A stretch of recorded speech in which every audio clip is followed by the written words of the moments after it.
The number of victims in that shooting in West Texas has gone up.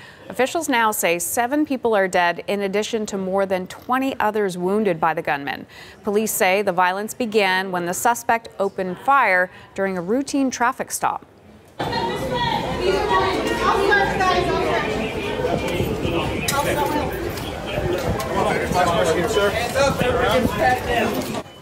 This is video taken while police were still searching for the suspect. Here, officers are evacuating a restaurant with diners holding their hands high above their heads.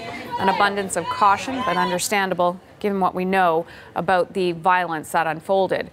Reporter Steve Futterman is in Odessa, Texas, with more on what happened and the victims. It happened around 3 o'clock in the afternoon local time here yesterday, what we thought would have been a normal routine traffic stop. The suspect, the man who opened fire, was pulled over by 2 Texas state troopers.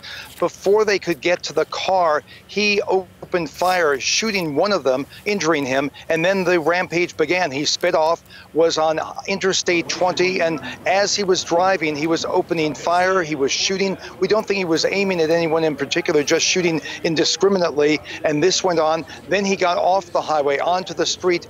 The street was 52nd Street here in Odessa, again shooting people, shooting cars, firing at people indiscriminately. He was finally at one point calmed down. He changed vehicles in the middle of all this. He left the vehicle that he was in. He hijacked. He took over a postal truck, a U.S. Postal Service truck, continued the rampage from that truck, excuse me. He ended up finally here at this movie theater, which is a multiplex, and this is where police finally tracked him down. Now, it was a scene of chaos inside and outside the theater. Let's listen to a man who was actually inside the theater. His name is Ethan Baeza.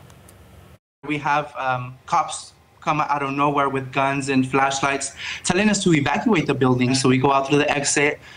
We keep running, and we're running and running, and we're out into the back of the theater in a field. It was a lot of like 10 or 15 gunshots, and we're told to go back into the theater building. So we run back as a family, and obviously, you know, we're holding hands and we're just praying that, you know, as we're running, we don't get shot at. Let's go, get to the building. Go. And that was the scene, as you saw some of the video he took as people were trying to escape. They had no idea really what was going on. They were fearing for their lives, quite rightly so. So that's where it ended here. The gunman was shot and killed, and that's where this part of the story came to an end. We have not been told his name. Police have not released his name. He is a white man in his 30s. At this point, we have been led to believe that there's no political or racial motivation to this killing. That was freelance reporter Steve Futterman in Odessa, Texas.